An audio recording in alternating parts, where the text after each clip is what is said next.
Hello, friends, fellow fight fans.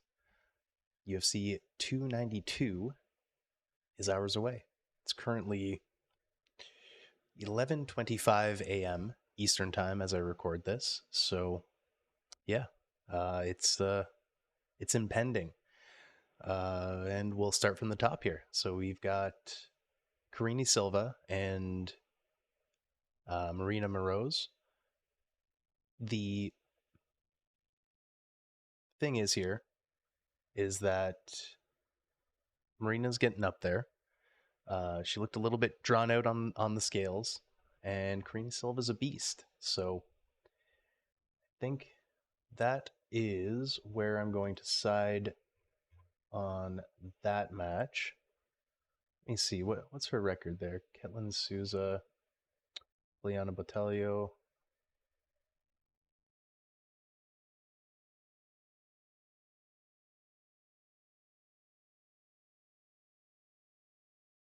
Sorry, Siri is talking to me in my ear. Please stop.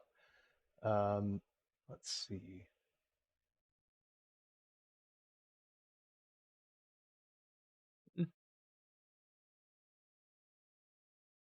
So you'll see in a moment that Marina Moroz has fought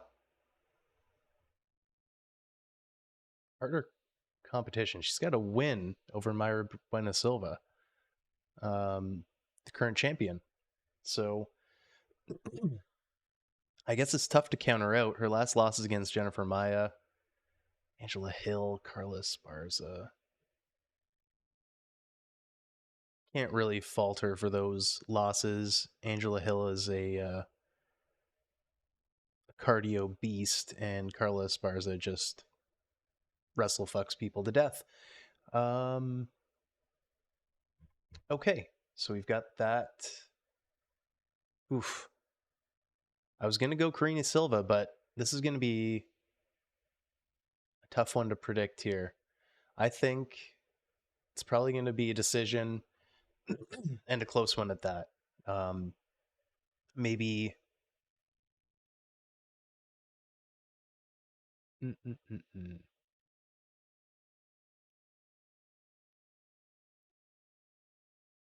I'm probably going to keep this one off the parlay, to be honest. But if I had to pick,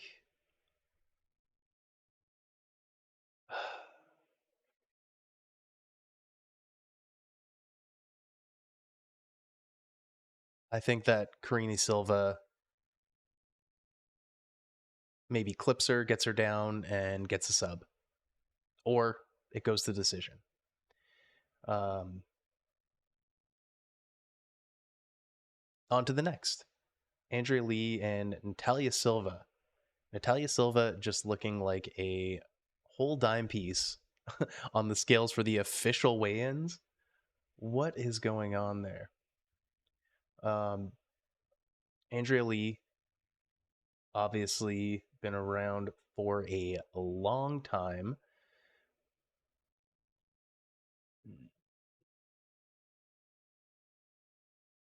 Sort of juggling wins and losses. She's on a good streak there from 2017 to 2019, but that was a long time ago. 3 losses in a row to solid competition, but not world beaters. Uh,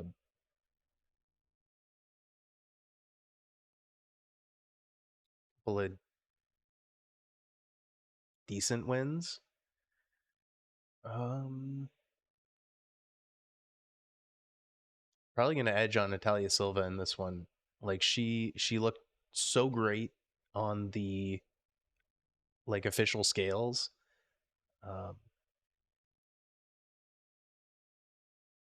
I don't know if the weight cut is affecting her as much as maybe Andrea Lee. Um, she looked a little drawn out, and yeah, my goodness, what a win streak! I think that Natalia Silva gets her 10th win on that streak. I don't know how. Let's see. Usually by she's got a lot of subs. almost an equal amount of knockouts, only 2 decisions, 1 draw. Well, 1, 2 decisions. She's had 4 total, gone 50-50. 15-5.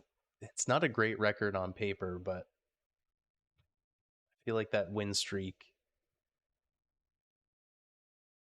albeit not against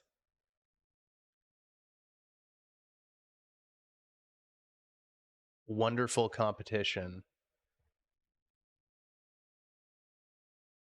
Hmm. Can't really falter for that loss either. Okay. Anyways, let's move on. I'm kind of undecided there. I think Natalia Silva either gets a win by sub. I mean, she gets a win somehow. Sub KO decision. Uh, what's Andrea Lee's decision percentage? She's pretty close as well. Loses more than she wins. If it goes to the decision, barely. So this fight here, Petrosky and Mershart.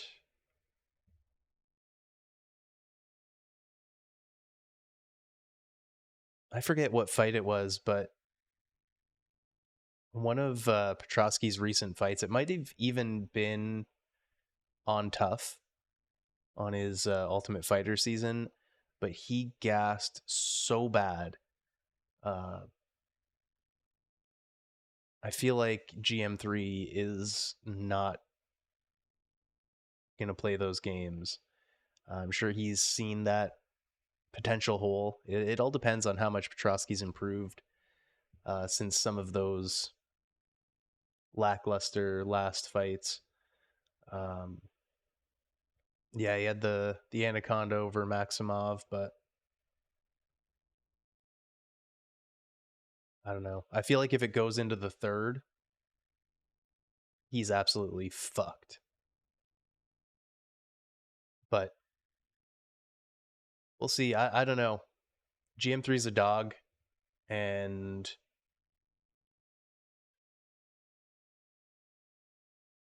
I think with the right planning, he could definitely beat Petrosky. Like I guess that Jotko loss isn't great, but uh, Heinisch, Chimaev, Pfeiffer, Anders. Oh my god, he fought Little Duran when.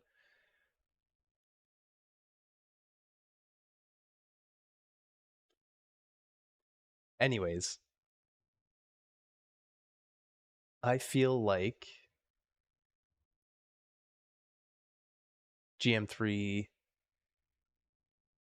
is definitely a live dog here. He's gonna be on my underdog parlay for sure. I like to toss a couple of bucks on a likely underdog parlay from time to time, and I think GM3 is going to be on that. Anyways, moving on. Brad Katona, Cody Gibson. What's Cody Gibson's record like? 19-8, not wonderful. He's got a loss. Ray Borg, Adrian Diaz, Douglas Silva DeAndrade, Manny Gambarian, current champ. Uh, on a card when Rousey was ruling the UFC. That's wild. Back in 2014. So Cody Gibson's an old dog. Holy smokes. Um, hmm. I don't know, man. Brad's a really good fighter. The hell is Hunter Azure?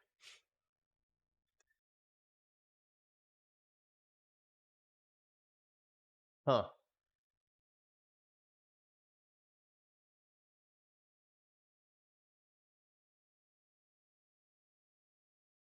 Dude lost to Jack Shore in the UFC. Was like, see you later, buddy.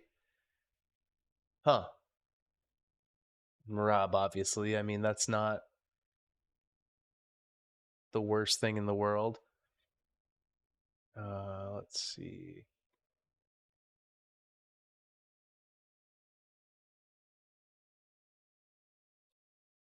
Um, I think Katona gets it.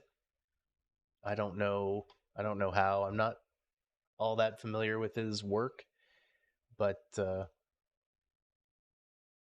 going to go with Brad Katona on that one.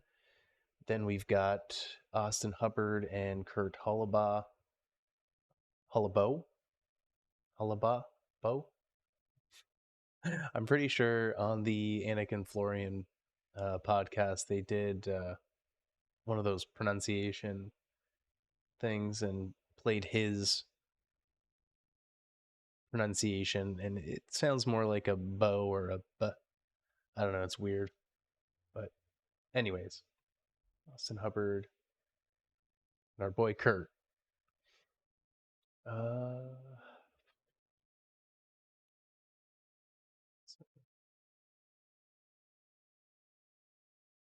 hmm.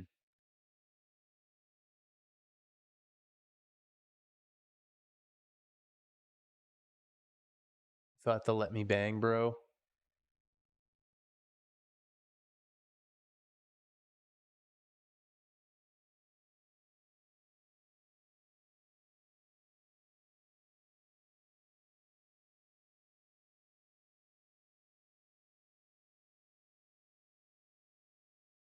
Oof. He got fed some killers. He got fed some killers in his UFC run. Had a no contest on Dana White's Contender Series, and then goes 0-3.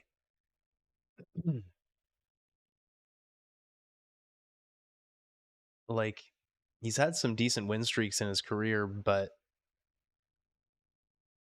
against who? Right? Against who? A bunch of names that I've never seen before. Let's see if I can make this a little bit bigger.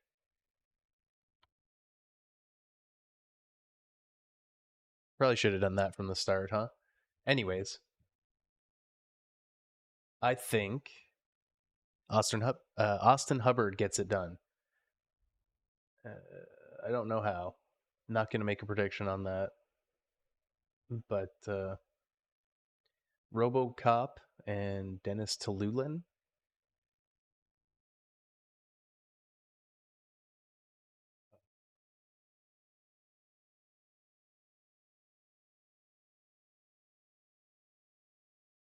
Rodriguez is a dog. Obviously, I've seen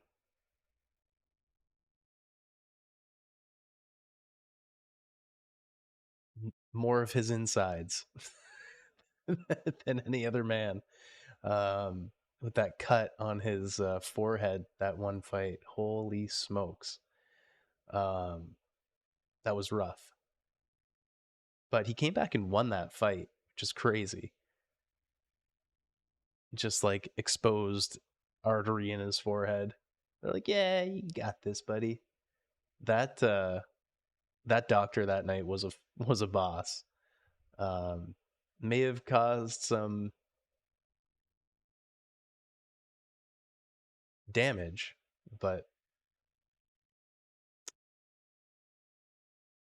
had it not been for that doctor letting the fight go, that would have been a loss, right?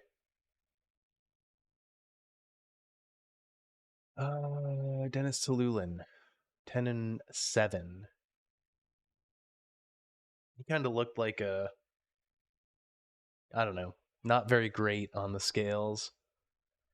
Lost to Junyon Park.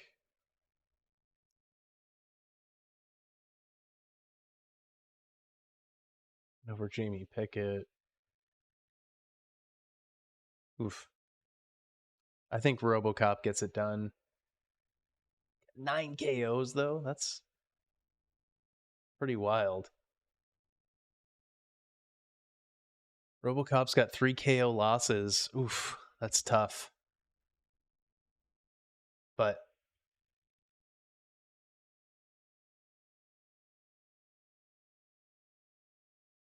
I don't know. It's a tough one. I'm going to.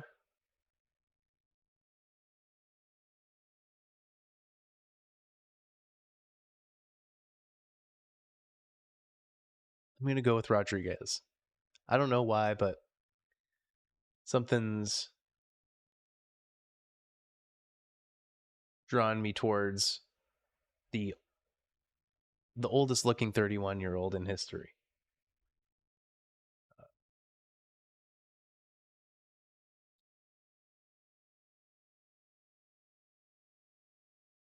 What are we doing? What are we doing here? Okay, we're getting close.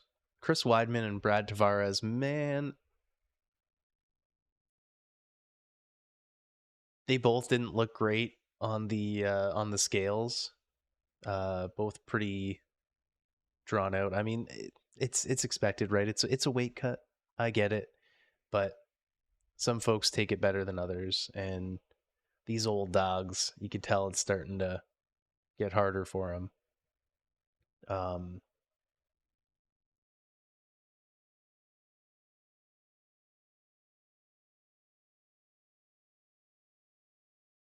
I think that this weird leg break curse continues, and Tavares fucking snaps his shin on Weidman's leg this time. No, I think it's going to be probably a back and forth decent fight, unless Weidman gets clipped.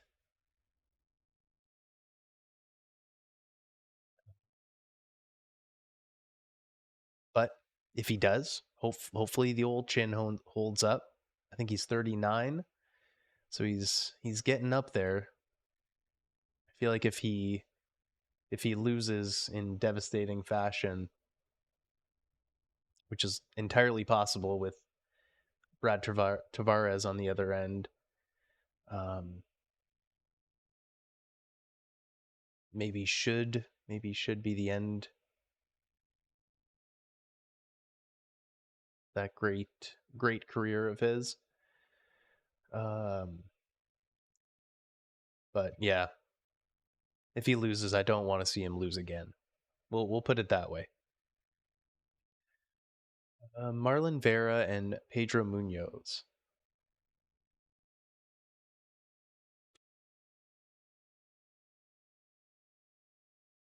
Ecuador versus Brazil.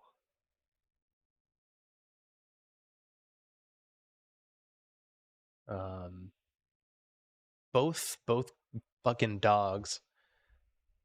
Uh, Munoz is hard to put out.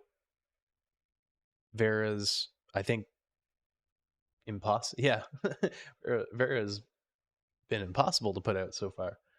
Um, hmm,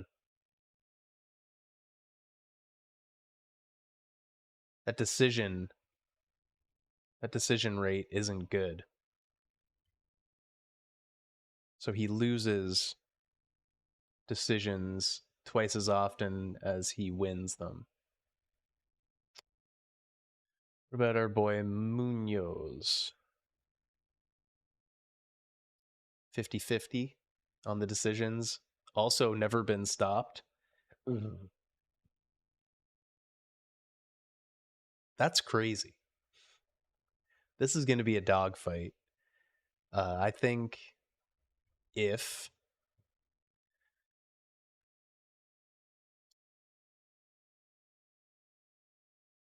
so, I think that Vera, first of all, knows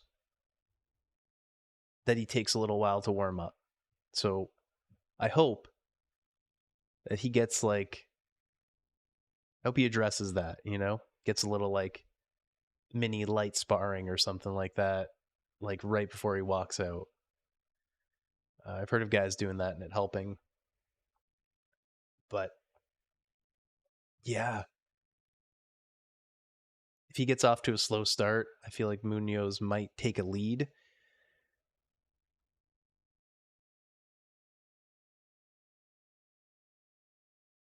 And with both guys being so hard to put out, it could go to decision. And if it does go to decision,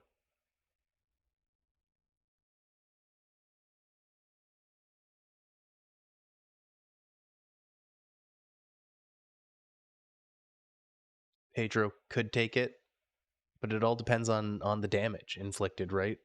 If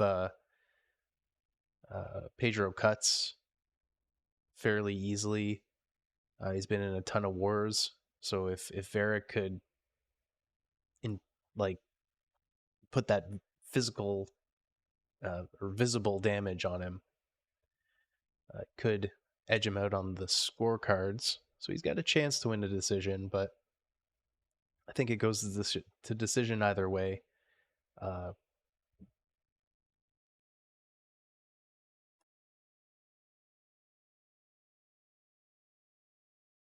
I don't know. My heart's telling me Vera, but my brain's telling me Munoz. So I don't know. I'm gonna be so conflicted when I'm placing these bets later on. Let me see. Oh boy. Okay, so we've got 4 fights left to go over. Um, Damon Blackshear, Mario Batista. Damon Blackshear, 2 Saturdays in a row. We're getting to see the man compete. Props to him.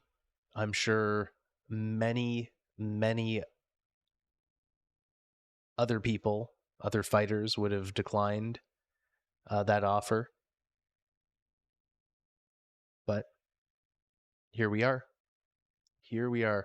He didn't take a ton of damage in his last fight, so I could understand why he'd be cool with such a quick turnaround. He got that sick twister finish. Wants to stay relevant. Um, he did take some shots in that fight, though. Like he didn't take no shots. Mario Batista is a dog, training partner of Sean O'Malley. 12-2 right now. Only losses to Sandhagen and Jay Perrin. Uh, yeah, dang.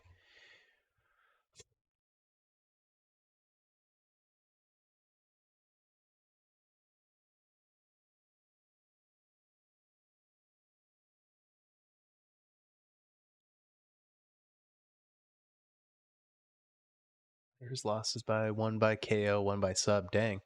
Okay. Damon's never been KO'd, never been subbed. Got a bunch of submissions. So, that being said, if the turnaround doesn't doesn't wreck him, I think Damon's got a good chance of getting it to the ground and finishing it. Otherwise, I think Mario Batista might be able to keep it on the feet, and if he does, it could be a tough time for Damon. But could go either way. If Damon gets him down, at least two out of the 3 rounds, I think he can either inflict enough damage or threaten enough submissions to get the nod. But if Mario can defend takedowns, keep it on the feet, then yeah, it's gonna the ball's probably gonna fall in his court. I don't even know if that's an analogy, but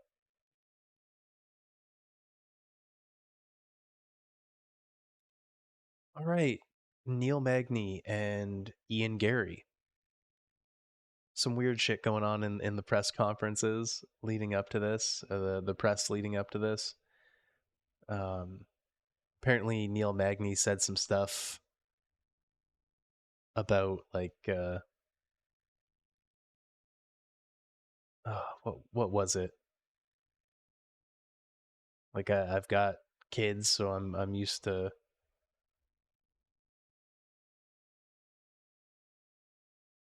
I've, I don't want to misquote what he said, but it was something that was like probably non nefarious in intent. You know, probably not an admission of guilt. um, but Ian Gary took it and rode with it, and that's cool. You know, it's very very Connor-esque in his demeanor in the press conferences leading up, but they're from the same place, so it's understandable that uh, they would have some of the same ways of speech and uh, getting under other people's skin. But now, what was Gary's last fight against? Daniel Rodriguez. So,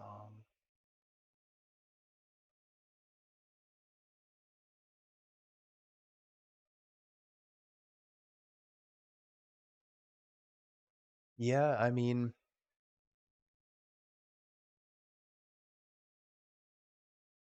Neil Magny's fought some better competition. He's taken a lot more punishment, but he's got these like sneaky weird wins. You know what I mean? Now we're going back like fucking 10 years ago, but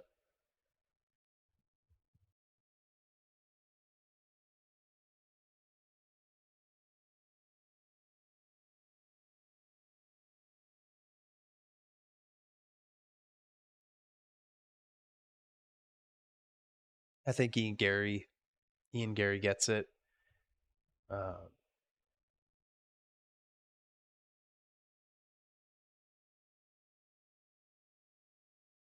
Maybe by KO. Feel like he definitely got under his skin, so I don't know how much that trash talking is going to affect Neil Magny. I feel like he's not really used to that sort of shit.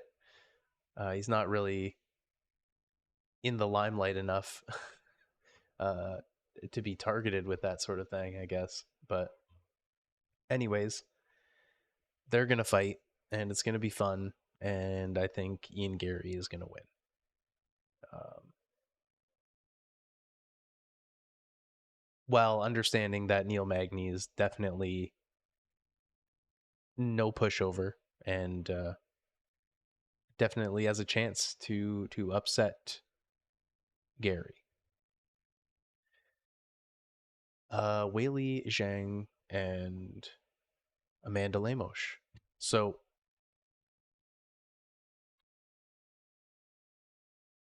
out of all of the fighters that weighed in for the official weigh-ins, I feel like Lemos looked the worst. Just like one of the worst, but she was not looking great. If that weight cut did affect her as much as it looked like it did, I feel like it's just going to be a just like a run through performance by Weili. I really don't know. Lemos has power.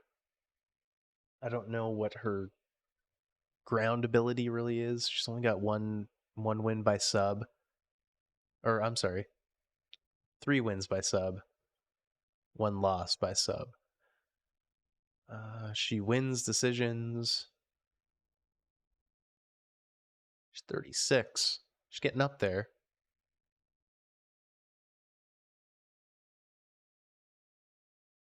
Wei Li,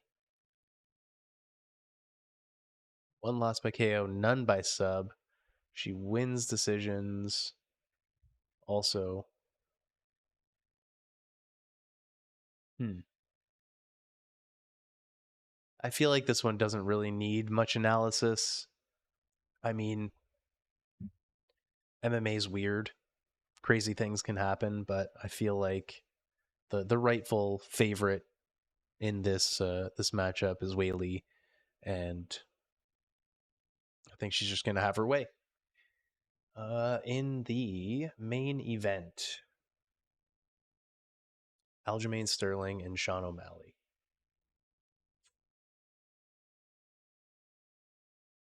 Tough one to call, really. You know, O'Malley's a beast. He's got wicked striking, uh, knockout power,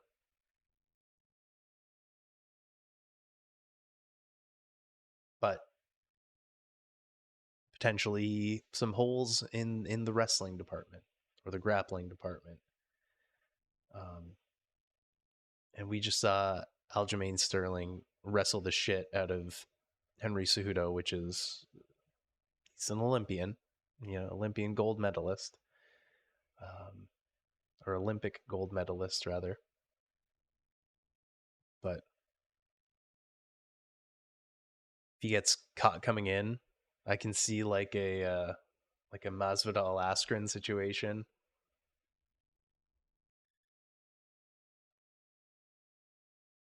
But yeah, if Aljo gets him down, I think it's night night for Sugar Show.